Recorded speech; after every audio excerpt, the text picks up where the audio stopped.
नमस्कार दोस्तों, 9 क्लासेस में आपका बहुत बहुत स्वागत है। इस वीडियो में आज हम लोग सीखने वाले हैं पीरियोडिक टेबल का हाई लेवल का क्वेश्चन। तो रेलवे, पॉलिटेक्निक, एसएससी सारा का एग्जाम का भी उससे काफ़ी इम्पोर्टेंट वीडियो है।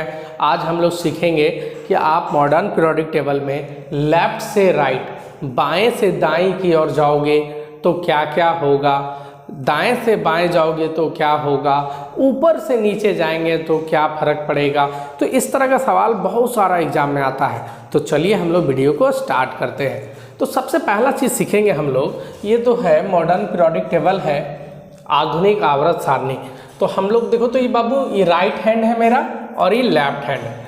तो लेफ्ट से जब आप राइट की ओर जाओगे, इधर लेफ्ट से राइट, बायां हाथ से दाईं ओर जाओगे तो क्या होगा, लेफ्ट टू राइट, है ना। तो पहले हम लोग बाएं से दाएं ओर को सीख लेते हैं और उसी का जस्ट उल्टा कर देना दाएं से बाएं। क्लियर। उसके बाद फिर हम लोग सीखेंगे कि ऊपर से नीचे में क्या होता है और उसी का उल्टा कर देना नीचे से ऊपर। ठीक है, चलो स्टार्ट करते हैं। पहला चीज सीखेंगे हम लोग कि मेटालिक प्रॉपर्टी क्या होता है बाबू। मेटालिक प्रॉपर्टी, जब आप लेफ्ट से राइट जाते हो तो मेटालिक प्रॉपर्टी क्या होता है, मतलब धातु वाला गुण, धात्विक गुण, है ना। मेटल बनने का प्रॉपर्टी क्या होता है, हिंदी लिख लेना बाबू, धात्विक गुण, है ना। यहां लिख दे रहे हैं हम बढ़ता है और यहां लिख दे रहे हैं हम घटता है ना। बढ़ता है और यहां लिख दे रहे हैं घटता है। क्या होता है, ये दोनों में से कौन सा चीज होता है, बढ़ता है या घटता है। किधर से जाना बाबू, लेफ्ट से हमको राइट की ओर जाना है। तो जल्दी से बताओ बाबू, पहला ग्रुप हाय लीना करे रब से फरियाद, ये सारा मेटल है, सारे का बाहर में एक इलेक्ट्रॉन है, वैलेंसी कितना है, एक है। तो ये सारा मेटल है। इधर से इधर घसक गए, यानी ग्रुप नंबर 2 में बेटा मांगे कार स्कॉर्पियो बाप राजी, ये भी मेटल है। तो पहला वाला भी बहुत अच्छा मेटल, दूसरा वाला भी अच्छा मेटल, तीसरा में आ जाओ, बैगन आलू गाजर इन थैला, तो इसको थैलियम बोलते हैं। एक और यहाँ NH का खोज हो चुका है, मतलब नाम आ चुका है। तो बैगन आलू गाजर इन टीना कर सकते हो, लेकिन नीचे वाला उतना नाम के अभी फेर में मत रहो। तो देखो, एल्युमिनियम क्या है, मेटल है। तो पहला वाला का बाहर में एक इलेक्ट्रॉन, वो एकदम आसानी से एक इलेक्ट्रॉन देता है, दूसरा वाला भी इलेक्ट्रॉन देता है, तीसरा वाला भी इलेक्ट्रॉन देता है। ये तीनों का तीनों मेटल है। लेकिन चौथा वाला ग्रुप नंबर 14, ये सोचता है कि दे कि ले, ये देता भी है लेता भी है, तो इसका मेटल वाला गुण कुछ कम होगा। ग्रुप नंबर 15, इसके बाहर में 5 इलेक्ट्रॉन है, ये इलेक्ट्रॉन लेने के फेर में रहता है। देखो बाबू, एक रूल हम सिखाए थे, ऑक्टेट रूल, 8 रुपया सबके पास होना चाहिए, रूल है 8 रुपया। तो जिसके पास बाहर में 1 रुपया रहेगा, उसको 8 रुपया बनाने के लिए 7 रुपये चाहिए। तो कोई उसको 7 रुपये देगा, बोलेगा तेरे पास 1 रुपया है, तुम 7 रुपया खोजता है, तुम ही 1 रुपया दे दो। तो जिसके बाहर में 1 है वो दे देता है 1 रुपया, जिसके बाहर में 2 है वो 2 रुपये दे देता है, जिसके बाहर में 3 है तो उसको भी कोई 5 रुपये नहीं देगा, तो वो भी 3 रुपये दे देता है। जिसके बाहर में 4 है तो वो तो बीच में है ना, 4 रुपया दे भी सकता है, 4 रुपया ले भी सकता है। तो ये दोनों काम करता है, इसीलिए कार्बन का दुनिया में सबसे ज़्यादा कंपाउंड पाया जाता है, क्योंकि इसका वैलेंसी क्या है, 4। इसके वजह से लेता भी है देता भी। अब देखो तो नाइट्रोजन, फास्फोरस, ये सब के बाहर में 5 है, तो ये 3 रुपया क्या करेगा, लेने के फेर में रहेगा, 5 रुपया देने का फेर में नहीं रहेगा, ज़्यादा फेर में रहेगा 3 रुपया लेने का। तो ये 3 रुपया लेगा तो नॉन मेटल, देता है वो मेटल, लेता है वो नॉन मेटल। आ जाओ ग्रुप नंबर 16, बाहर में 6 इलेक्ट्रॉन है, यानी 6 रुपया है। तुमको लगता है वो 6 रुपया देगा, वो 2 रुपया क्या करेगा, लेगा।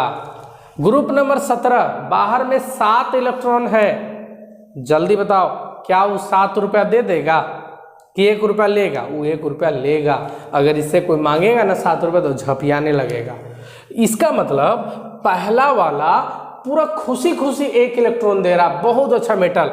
दूसरा वाला ये भी मेटल, लेकिन इससे थोड़ा सा कमजोर, क्योंकि ये ₹2 है। इसके मन में फीलिंग आ रहा है कि ₹6 मांग लिया जाए, भले मांगेगा नहीं। तो पहला वाला सबसे अच्छा मेटल, दूसरा वाला उसके बाद अच्छा मेटल, तीसरा वाला ये भी मेटल उतना अच्छा नहीं, चौथा वाला ये दोनों काम करेगा, मेटल का भी नॉन मेटल का भी, इसीलिए इसको बोलते थे मेटलॉइड वाला ग्रुप। ग्रुप नंबर 15 ये क्या करेगा, नाइट्रोजन, फास्फोरस, इसके बाहर में 5 है, ये ₹3 लेगा तो नॉन मेटल। ऑक्सीजन वाला ग्रुप ये ₹2 लेगा, वो भी नॉन मेटल। ये सब ₹1 लेगा, पूरा छीन लेगा, ये भी नॉन मेटल। इसका बात हम लोग नहीं करते बाबू, नोबल गैस का उतना हम लोग बात नहीं करते हैं, ये न लेता है ना देता है। तो देखो तो बाबू, बहुत अच्छा मेटल, फिर मेटल, फिर मेटल, फिर मेटलॉइड, फिर नॉन मेटल। तो इधर से इधर गया, लेफ्ट से राइट की ओर गया, तो धीरे धीरे मेटल बना, धीरे धीरे नॉन मेटल बना, यानी मेटालिक प्रॉपर्टी घट रहा है। तो यहाँ लिख दो मेटालिक प्रॉपर्टी घटता है। बात का मतलब समझो, तुम देख कर ही बता सकते हो बाबू कि पहला वाला ये इधर मेटल रहता है और इधर नॉन मेटल रहता है, तो इधर से इधर जब आएगा तो मेटालिक प्रॉपर्टी क्या होगा, घटेगा। और इसी का उल्टा तुम बोल सकते हैं बाबू, non metallic property, non metallic property. Non metal वाला गुण बताओ, अधात्विक गुण, अधातु वाला गुण। तो देखो बाबू, पहला वाला उतना अच्छा नॉन मेटल नहीं, ये मेटल मेटल मेटल, ये फेर में रहेगा लेने का, ये पूरा फेर में रहेगा लेने का, ये पूरा और ज़्यादा फेर में रहेगा इलेक्ट्रॉन लेने का, और ये तो बाबू छीन लेगा, यानी नॉन मेटल वाला गुण बढ़ रहा है, बढ़ता है, यहाँ पर बढ़ता है। बात समझ में आ रहा है? अरे ठेठ इधर से इधर गया तो नॉन मेटल बना, तो नॉन मेटल वाला गुण बढ़ा, तो नॉन मेटालिक प्रॉपर्टी बढ़ता है। अब मेटल वाला गुण तो कम हो रहा था, तो मेटालिक प्रॉपर्टी घटता है। क्लियर? चलो ये 2 चीज क्लियर हुआ। तीसरा चीज यही दोनों का भाई भाई, इलेक्ट्रोपॉजिटिविटी। इलेक्ट्रोपॉजिटिविटी मतलब इलेक्ट्रॉन धनात्मक, इलेक्ट्रॉन देने का गुण क्या होता है, इलेक्ट्रोपॉजिटिविटी। और इसी का एक उल्टा है इलेक्ट्रोनेगेटिविटी। परीक्षा में डायरेक्ट पूछ देता है बाबू कि आप मॉडर्न पीरियोडिक टेबल में लेफ्ट से राइट की ओर जा रहे हैं, इलेक्ट्रोपॉजिटिविटी क्या होता है, बढ़ता है, घटता है, क्या होता है, इलेक्ट्रोनेगेटिविटी क्या होता है, इस तरह से क्वेश्चन पूछ देता है बाबू। तो देखो बाबू, पॉजिटिविटी मतलब पॉजिटिव बनने का गुण। तो पहला वाला 1 इलेक्ट्रॉन दे देता है, पॉजिटिविटी होता है, ये भी देता है, ये भी देता है, ये नहीं देता है, मतलब ये दोनों काम करेगा, देगा भी लेगा भी। ये नहीं देगा, ये नहीं देगा, इससे मांगोगे तो मारे लगेगा, मतलब धीरे धीरे इलेक्ट्रोपॉजिटिविटी घट रहा है। अरे ठेठ में मेटालिक प्रॉपर्टी मतलब क्या, देने का कैपेसिटी, इलेक्ट्रोपॉजिटिविटी मतलब क्या, देने का कैपेसिटी। तो ये दोनों पहला और तीसरा सेम है। तो जब मेटालिक प्रॉपर्टी घट रहा है तो इलेक्ट्रोपॉजिटिविटी भी घटेगा। क्लियर? और इलेक्ट्रोनेगेटिविटी, इलेक्ट्रॉन लेने का कैपेसिटी बढ़ता है। देखो ये इलेक्ट्रॉन नहीं लेना चाहेगा, पहला ग्रुप नहीं लेना चाहेगा, दूसरा ग्रुप नहीं लेना चाहेगा, तीसरा 13 नंबर का ग्रुप ये सोचेगा कि ले क्या, भले ये भी इलेक्ट्रॉन नहीं लेगा, ये 14 वाला ये लेना चालू करेगा, 15 वाला लेना चालू करेगा, 16 लेगा, 17 ये तो एकदम छीन लेगा। यानी सबसे अच्छा इलेक्ट्रोनेगेटिविटी कौन होता है, group number 17, fluorine, chlorine, bromine, ये इलेक्ट्रॉन लेने में एक्सपर्ट है। तो इलेक्ट्रोनेगेटिविटी क्या हो रहा है, बढ़ता है। क्लियर है? सच्चाई ये है कि चारों में मात्र एक चीज ध्यान रखो तो चारों हो जाएगा। मेटालिक प्रॉपर्टी का मतलब क्या, पॉजिटिविटी। तो मेटालिक प्रॉपर्टी देख रहा है तो घट रहा है, तो इलेक्ट्रोपॉजिटिविटी भी घटेगा। और जब मेटालिक प्रॉपर्टी घट रहा है तो नॉन मेटालिक प्रॉपर्टी बढ़ रहा होगा, इलेक्ट्रोनेगेटिविटी बढ़ रहा होगा। मतलब ये चार चीज़ है, लेकिन तुम कोई एक चीज़ भी ध्यान में हो तो ये चारों चीज़ हो जाएगा। और एक चीज़ पक्का ध्यान होगा कि इधर से इधर आने में नॉन मेटल होते जाता है, इधर से इधर आने में नॉन मेटल होते जाता है, यानी नॉन मेटालिक प्रॉपर्टी बढ़ता है, नॉन मेटालिक प्रॉपर्टी बढ़ता है तो मेटालिक प्रॉपर्टी ऑटोमेटिक घटेगा। इसी के हिसाब से हो जाएगा चारों। जल्दी से पांचवा जो बहुत बार एग्जाम में पूछा है, एटॉमिक साइज। एटॉमिक साइज, परमाणु आकार उसका बताओ, उसका साइज बताओ कि लेफ्ट से राइट जाएंगे तो साइज क्या होगा, बढ़ेगा कि घटेगा। लेफ्ट से राइट में साइज क्या होता है, तो कोई एक एग्जांपल लेके सीखते हैं बाबू। सोडियम में के गो इलेक्ट्रॉन, 11 इलेक्ट्रॉन, लेफ्ट से राइट जाओ बाबू। मैग्नीशियम में 12 इलेक्ट्रॉन, अल्मुनियम में 13 इलेक्ट्रॉन, सिलिकॉन में 14, 15, 16। मतलब लेफ्ट से राइट जा रहे हैं तो इलेक्ट्रॉन का संख्या बढ़ रहा है, तो साइज क्या होगा, एटॉमिक साइज क्या होगा, बढ़ेगा कि घटेगा। तो बहुत सारा बच्चा बोलेगा कि सर इलेक्ट्रॉन जब बढ़ रहा है तो साइज भी बड़ा होना चाहिए, लेकिन यही बात हम लोग का गलत हो जाता है। एटॉमिक साइज, इलेक्ट्रॉन बढ़ रहा है तो साइज क्या होगा, घटेगा। अब बोलोगे सर कैसे, इलेक्ट्रॉन बढ़ रहा है, आदमी बढ़ रहा है तो साइजवा तो बड़ा होना चाहिए, लेकिन मैं बोलूँगा कि नहीं, साइज नहीं बढ़ेगा। ठेठ एग्जाम्पल से समझो। एक क्लासरूम है, उसमें सपोज करो कि 11 गो बच्चा है। एगो क्लासरूम मान लो, कोई भी आप ही का क्लासरूम फिक्स मान लो, उसमें 11 गो स्टूडेंट है। अब बताना वो रूम बड़ा है कि छोटा है, तो तेरा रूम जैसा भी होगा, मान लो तुम बोलेगा कि बड़ा है, 11 गो है स्टूडेंट, तुम बोलेगा बड़ा गो है, बड़ा रूम है। उसी रूम में 12 स्टूडेंट होगा तो, उसी रूम में 13 स्टूडेंट होगा तो, उसी रूम में 14, 15, 16 स्टूडेंट, उसी रूम में 100 स्टूडेंट बैठा देंगे तो अब वो रूम छोटा फील होते जाएगा। ठेठ में समझाने के लिए है, रूम का साइज सेम रखो, आदमी बढ़ाते जाओ तो आपको रूमवा कैसा फील होगा कि छोटा रूम है। यही आदमी अगर कम रहेगा तो, उतना बड़ा रूम में मात्र 2 आदमी रहो तो लगेगा कि रूम बड़ा है। ठेठ में समझ में आ रहा है? ये ठेठ एक सिखाने का तरीका से सिखा रहे हैं कि अगर आदमी का संख्या बढ़ते जा रहा है तो उसका घर कैसा फील हो रहा है, उसका रूम कैसा फील हो रहा है कि छोटा है। बात समझ में आ रहा है? कम आदमी, बड़ा बड़ा रूम फील होगा। उसी रूम में आदमी का संख्या बढ़ाते जाओगे तो छोटा फील होते जाएगा। क्लियर? तो आदमी बढ़ रहा है, 11 आदमी, 12 आदमी, 13 आदमी, 14 आदमी बढ़ रहा है तो साइज कैसा फील होगा, छोटा। तो एटॉमिक साइज घटता है। घटता है कि नीचे टिक मार दिए बाबू, ठीक है। एटॉमिक साइज क्या होता है, घटता है। इतना समझ में आ रहा बात? तो एटॉमिक साइज जब समझ में आया तो एटॉमिक रेडियस भी कर सकते हो। एटॉमिक रेडियस, जो घर होता है ना बाबू, गोल गोल होता है, तो जब साइज छोटा है तो उसका रेडियस भी छोटा होगा, तो ये भी घटता है। क्लियर? अब इसको और अच्छा से भी समझाएंगे हम। यहाँ एक चीज समझना, सोडियम में है 11 आदमी, तो सोडियम का इलेक्ट्रॉनिक कॉन्फ़िगरेशन क्या होता है, 2, 8, 1।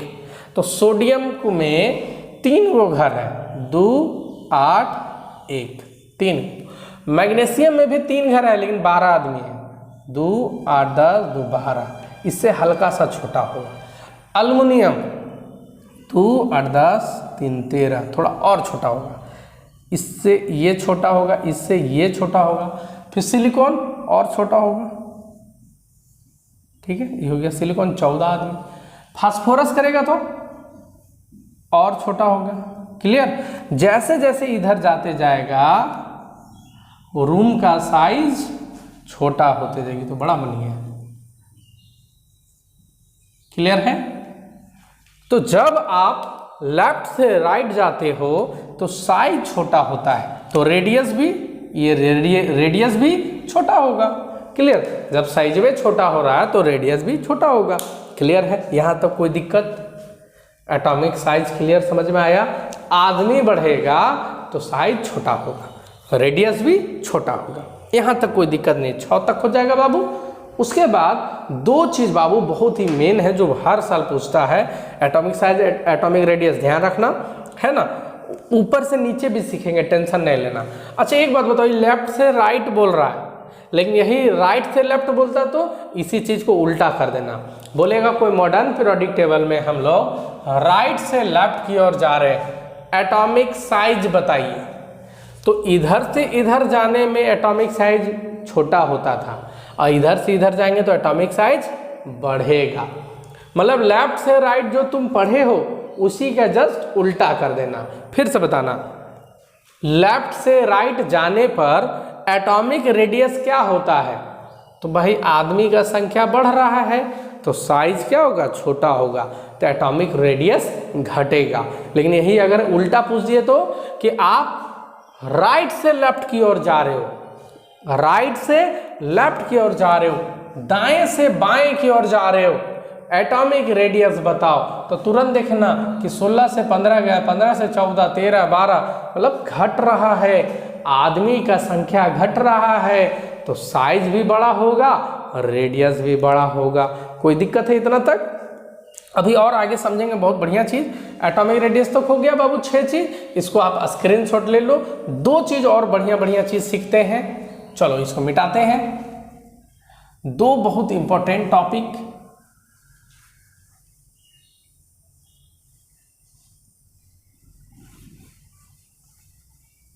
एटॉमिक साइज, एटॉमिक रेडियस समझ में आया। 7वां चीज सबसे important, ionization energy. Ionization energy, आयनिक ऊर्जा इसको बोलते हैं बाबू, आयोनाइजेशन एनर्जी। आयनिक ऊर्जा क्या होता है? लेफ्ट से राइट जाने पर क्या होता है? हमेशा एग्जाम में लगभग लेफ्ट से राइट ही पूछता है, लेकिन अगर राइट से लेफ्ट बोलेगा तो जस्ट उल्टा कर देना बस, और कुछ नहीं करना। तो आयोनाइजेशन एनर्जी पहले होता क्या है? तो सुनो बाबू, कोई भी एलिमेंट है, मान लो सोडियम, सोडियम सोडियम 11 है, तो इसका कितना होगा? 2, 8, 10, 1, 11 है ना। इसमें 2 इलेक्ट्रॉन होगा, इसमें 8, 2, 4, 6, 8, तो 11 गो इलेक्ट्रॉन है। हम चाह रहे हैं कि इसका 1 गो इलेक्ट्रॉन को बाहर निकाल दें। अरे सोडियम अपना इलेक्ट्रॉन को क्या करता? देता है। तो हम चाह रहे हैं कि ये इलेक्ट्रॉन बाहर निकल जाए, ये इलेक्ट्रॉन जो है वो बाहर निकल जाए, आउटर मोस्ट सेल से हम इलेक्ट्रॉन को बाहर निकालना चाह रहे हैं। तो इसको बाहर निकालने के लिए हमको क्या करना होगा? कुछ हीट देना होगा। क्या देना होगा? कुछ हीट हमको देना पड़ेगा, तब ये इलेक्ट्रॉन बाहर निकलेगा।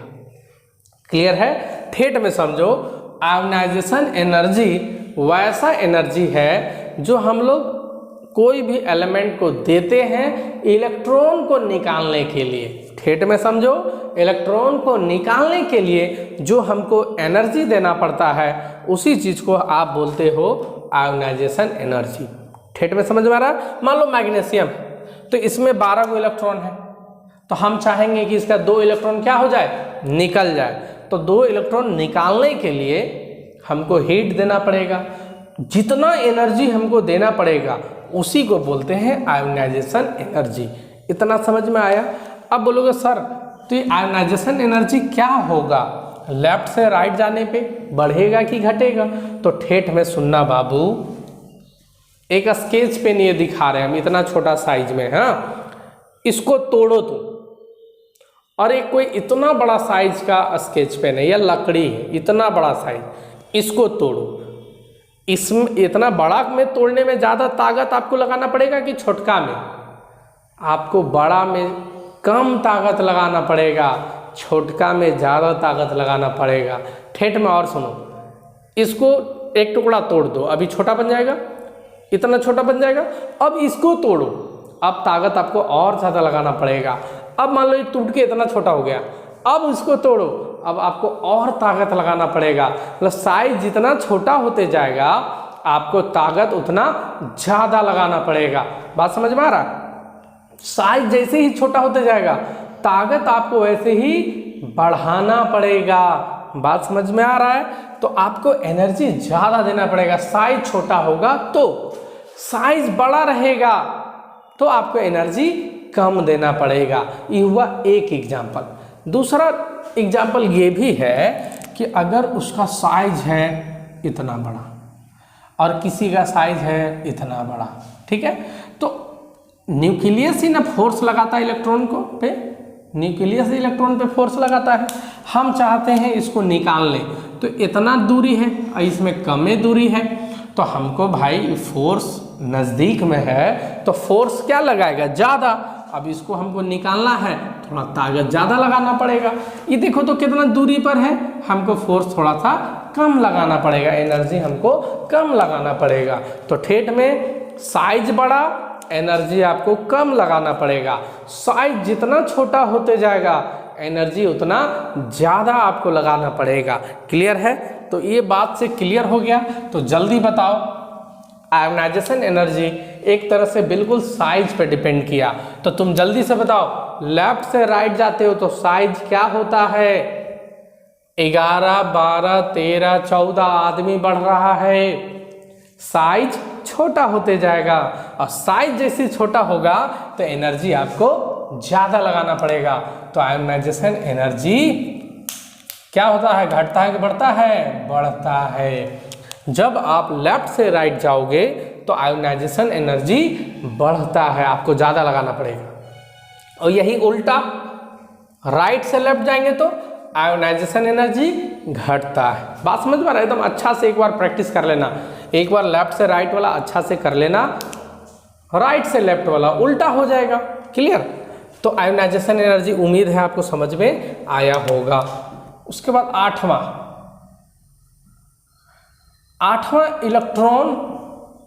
Electron affinity. इलेक्ट्रॉन एफिनिटी बाबू आयोनाइजेशन एनर्जी का ही जस्ट उल्टा है। उल्टा है मतलब क्या है उल्टा, ये समझो। आयोनाइजेशन एनर्जी में आपको इलेक्ट्रॉन निकालने में एनर्जी देना था, और इलेक्ट्रॉन एफिनिटी में इलेक्ट्रॉन आप उसमें डाल रहे हो, कोई भी एलिमेंट है उसमें इलेक्ट्रॉन आप डाल रहे हो, तो इलेक्ट्रॉन निकालने में आपको एनर्जी देना था, और इलेक्ट्रॉन डालोगे तो एनर्जी निकलेगा। इसमें एनर्जी निकलेगा, इसमें एनर्जी आपको देना पड़ता था। आयोनाइजेशन एनर्जी में, ठेठ में सुनो, इलेक्ट्रॉन को निकालने में जो एनर्जी लगता है उसको बोलते हैं आयोनाइजेशन एनर्जी, और इलेक्ट्रॉन को डाल रहे हैं हम कोई एलिमेंट में, इलेक्ट्रॉन को हम क्या कर रहे हैं? डाल रहे हैं। तो अगर हम डालेंगे तो एनर्जी निकलेगा, उस एनर्जी को बोलेंगे इलेक्ट्रॉन एफिनिटी। बात समझ में आ रहा है? दोनों एक दूसरे का उल्टा है, लेकिन आंसर सेम होगा। साइज छोटा रहेगा तो एनर्जी ज़्यादा है, छोटा है, फोर्स ऑफ अट्रैक्शन वगैरह ज़्यादा है। अब आप इलेक्ट्रॉन डालोगे ना तो बहुत ज़्यादा एनर्जी निकलेगा। साइज बड़ा है, इलेक्ट्रॉन डाल दिए, उतना ज़्यादा एनर्जी नहीं निकलेगा। मतलब ठेठ इसी की तरह आयोनाइजेशन एनर्जी बढ़ता है तो इलेक्ट्रॉन एफिनिटी भी बढ़ेगा। आयोनाइजेशन एनर्जी अगर घटेगा तो इलेक्ट्रॉन एफिनिटी भी घटेगा। ठेठ में समझ में आया? दोनों एक तरह से एक ही चीज़ है। इसमें आप इलेक्ट्रॉन निकालते हो, इसमें इलेक्ट्रॉन आप डालते हो। बात समझ में आ रहा है? इसको बार बार सुन लेना अच्छे से।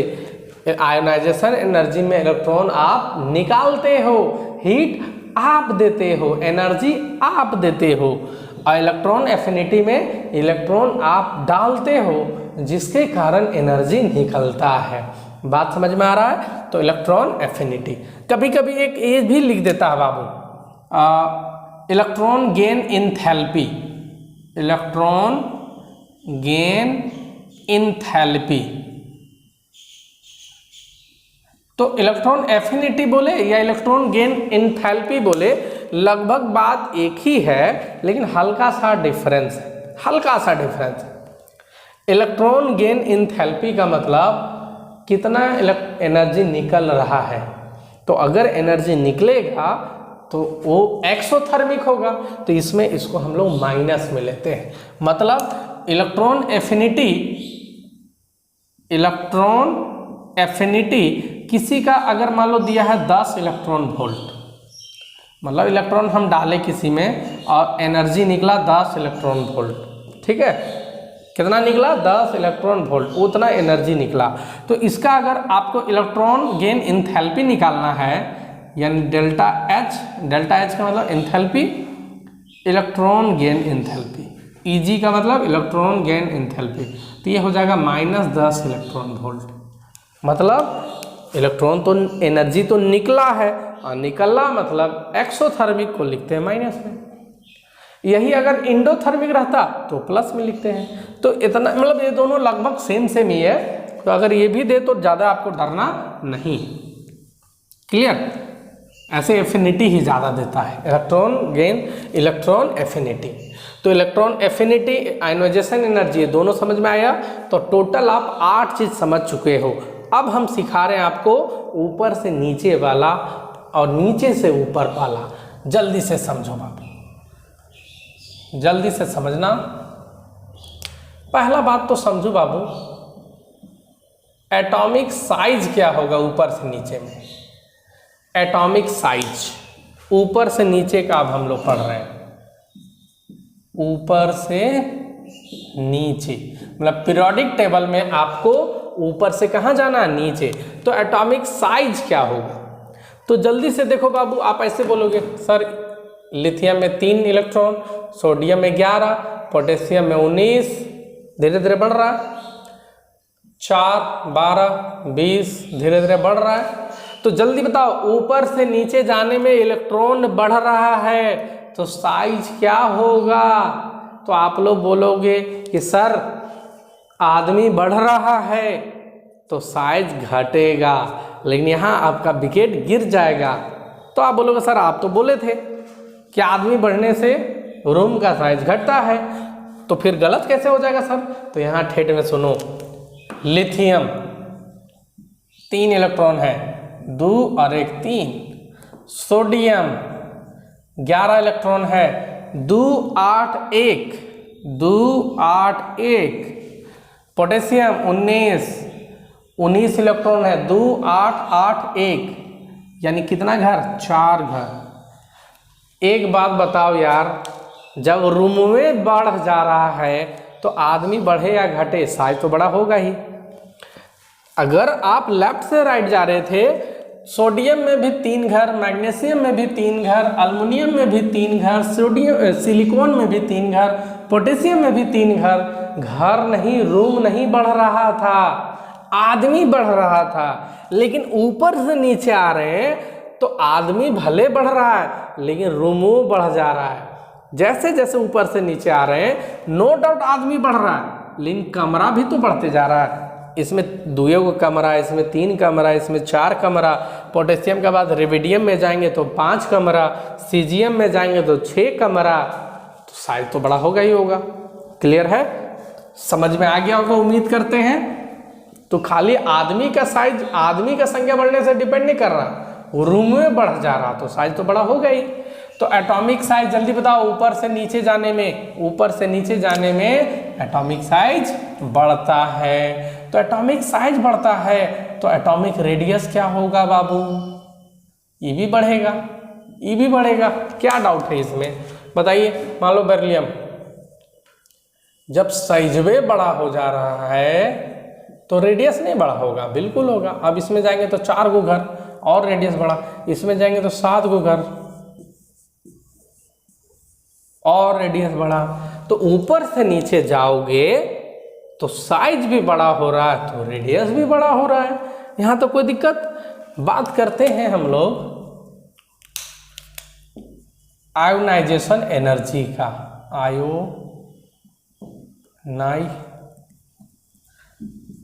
आयोनाइजेशन एनर्जी का। जल्दी बताओ आयोनाइजेशन एनर्जी क्या होगा। तो हम लोग बात किए थे, रूम बड़ा होगा, छोटा में ज़्यादा एनर्जी देना पड़ता है, बड़ा में कम एनर्जी देना पड़ता है। क्लियर?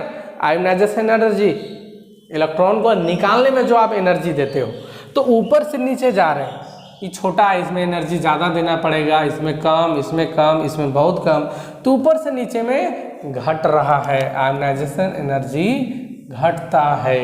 क्लियर?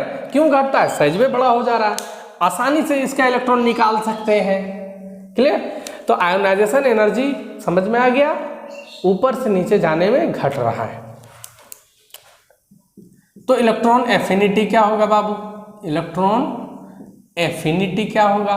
तो बिल्कुल, जब आयोनाइजेशन एनर्जी घट रहा है तो इलेक्ट्रॉन एफिनिटी भी घटेगा, दोनों तो सेम रहता है बाबू। इतना बात समझ में आ रहा है? पिछला वाला जल्दी से लेफ्ट से राइट वाला अच्छा से समझ लेना, तो ये और ज़्यादा मज़ा आ जाएगा। अब बोलोगे सर मेटालिक प्रॉपर्टी क्या होगा? अब इसमें फंसेंगे हम लोग, इसमें हम लोग को डाउट होने लगेगा कि सर मेटालिक प्रॉपर्टी क्या होगा। तो सर इसका भी एक इलेक्ट्रॉन वैलेंसी है, इसका भी एक वैलेंसी, इसका भी एक, इसका भी एक, सारे का एक है। अब इसमें सबसे अच्छा मेटल किसको कहेंगे? ये सब बहुत ज़्यादा हाई लेवल का क्वेश्चन आता है कि इसमें तो सारा मेटल है, तो कैसे बोलेंगे कि मेटालिक प्रॉपर्टी ऊपर से नीचे चेंज होता है? ऊपर से नीचे तो सेम होना चाहिए। जैसे इसमें सारे का वैलेंसी 2 है, इसका भी वैलेंसी 2, इसका भी 2, इसका भी 2, इसका भी 2, तो सारा तो सेम मेटल होना चाहिए, सेम प्रॉपर्टी वाला। सारा का तो मेटालिक प्रॉपर्टी सेम होगा, लेकिन हमको बोल रहा है मेटालिक प्रॉपर्टी, जल्दी बताओ ऊपर से नीचे में घटता है या बढ़ता है? तो ठेठ में समझो बाबू, मेटल का लक्षण क्या होना चाहिए? इलेक्ट्रॉन एकदम आसानी से दे दे, जो इलेक्ट्रॉन एकदम आसानी से दे दे वो सबसे अच्छा मेटल, और जो इलेक्ट्रॉन पूरा आसानी से या सबसे जल्दी ले, जो इलेक्ट्रॉन सबसे जल्दी ले वो सबसे अच्छा नॉन मेटल, जो इलेक्ट्रॉन सबसे आसानी से दे दे वो सबसे अच्छा मेटल। तो जल्दी बताओ, आयोनाइजेशन एनर्जी मतलब इलेक्ट्रॉन आसानी से निकल जाए, तो ऊपर से नीचे जाने में घटता है ना, यानी सबसे अच्छा इलेक्ट्रॉन आसानी से कौन दे देगा? जो सबसे नीचे है और साइज में सबसे बड़ा है, तो होगा बाबू कौन? सबसे साइज में बड़ा ये होगा, उसके बाद ना ये होगा, सबसे बड़ा साइज में होगा फ्रेंशियम। लेकिन फ्रेंशियम जो होता है वो रेडियो एक्टिव होता है, तो इसके बारे में उतना हम लोग पढ़ाई नहीं करते हैं, प्रॉपर्टी वगैरह चेंज रहता है। तो सबसे अच्छा मेटल इसीलिए सीजियम को कहा जाता है। क्यों? वैलेंसी तो सबका एक है, लेकिन सबसे बड़ा साइज है सीजियम का, और आयोनाइजेशन एनर्जी घटता है। सबसे कम आयोनाइजेशन एनर्जी किसका है? सीजियम का। इसमें आपको कम से कम एनर्जी देना पड़ेगा, तो इसीलिए सबसे अच्छा मेटल होगा सीजियम। लिथियम से ज़्यादा अच्छा मेटल सोडियम, सोडियम से ज़्यादा अच्छा मेटल पोटेशियम, पोटेशियम से ज़्यादा अच्छा मेटल रिबिडियम, और रिबिडियम से भी सबसे ज़्यादा अच्छा मेटल सीजियम। तो इसीलिए क्वेश्चन है कि सबसे अच्छा मेटल तो सीजियम। हम लोग रट्टा मार के रखे हैं, कारण नहीं जानते थे। कारण यही है कि सबसे आसानी से इलेक्ट्रॉन दे देता है।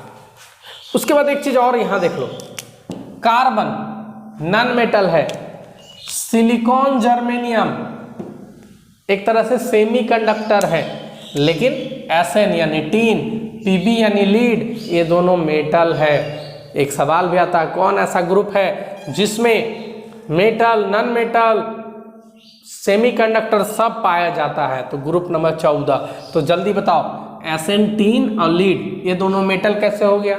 तो आप जानते हो ऊपर से नीचे जा रहे हैं तो आयोनाइजेशन एनर्जी घटता है, मतलब कम आपको एनर्जी देना पड़ता है इलेक्ट्रॉन को निकालने में। तो ये इसमें ज़्यादा देना पड़ेगा आपको एनर्जी, इसमें ज़्यादा देना पड़ेगा, लेकिन ये दोनों में सबसे नीचे है कम एनर्जी देना पड़ेगा। तो ये दोनों इसीलिए मेटल।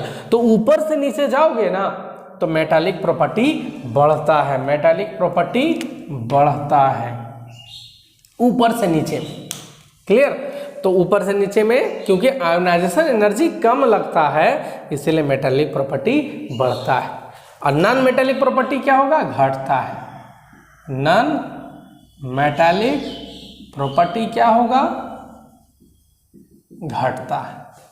अब तुम इलेक्ट्रोपॉजिटिविटी नेगेटिविटी भी कर सकते हो सेम उसी तरह से, मैटर यहीं सिर्फ फंस रहा था। तो जल्दी बताओ, फ्लोरीन ये भी एक इलेक्ट्रॉन लेना चाहेगा, क्लोरीन भी लेना चाहेगा, ब्रोमीन भी लेना चाहेगा, सारा चाहेगा, लेकिन ये नीचे है तो ये सब हो सके तो देने का भी फेर में हो सकता है, लेकिन जो सबसे ऊपर है वो कभी नहीं देगा इलेक्ट्रॉन। तो सबसे ज़्यादा इलेक्ट्रॉन नेगेटिविटी कौन होता है बाबू? तो फ्लोरीन, उसके बाद क्लोरीन। आ रहा बात समझ में? तो ऊपर से नीचे जाएगा तो मेटालिक प्रॉपर्टी बढ़ता है। क्लियर? आ रहा बात समझ में? तो सवाल दे देगा बेरिलियम, मैग्नीशियम, कैल्शियम, ये तीनों में सबसे अच्छा मेटल कौन? तो कैल्शियम। लिथियम, सोडियम, पोटेशियम, ये तीनों में सबसे अच्छा मेटल कौन? तो पोटेशियम, जो सबसे नीचे रहेगा। क्लियर? तो इस तरह के आपका सवाल आता है। तो ये वीडियो एक बार में हो सके तो आपको समझ में नहीं आएगा, इसको 2-3 बार देख लेना, अच्छे से समझ में आ जाएगा, बहुत बढ़िया। उसके बाद इस पर बेस्ड और मैं क्वेश्चन का प्रैक्टिस कराऊंगा तो आपको पूरा मज़ा आ जाएगा। क्लियर? तो ये चीज़ समझ में आया। इस वीडियो में हम लोग मेनली 6 टॉपिक बहुत बढ़िया से देखें। लेफ्ट से राइट जाओगे तो साइज क्या होता है, रेडियस क्या होता है, मेटालिक प्रॉपर्टी क्या होता है, नॉन मेटालिक प्रॉपर्टी क्या होता है, आयोनाइजेशन एनर्जी क्या होता है, इलेक्ट्रॉन एफिनिटी क्या होता है। मेनली 6 चीज़ तो आपको कंफर्म कर लेना। क्लियर? तो लेफ्ट से राइट अगर किए हो तो राइट से लेफ्ट हो जाएगा। ये ऊपर से नीचे किए हैं बाबू, तो नीचे से ऊपर करोगे तो जस्ट उल्टा कर देना। नीचे से ऊपर जाने में साइज क्या होगा? तो घटेगा। ऊपर से नीचे जाने में साइज बढ़ रहा था, तो नीचे से ऊपर जाएंगे तो साइज घटेगा। क्लियर? आ रहा बात समझ में? तो ये पीरियोडिक टेबल का हम लोग सबसे हाई लेवल का चीज़ आज सीखे हैं। अब इस पे अगले वीडियो में हम लोग क्वेश्चन आंसर थोड़ा सा डिस्कस कर लेंगे। क्लियर है? चलिए, तो अगर आपको मेरा वीडियो पसंद आता है तो इसी तरह से आप अपना प्यार, अपना सपोर्ट देते रहें। बहुत बहुत धन्यवाद। Thank you.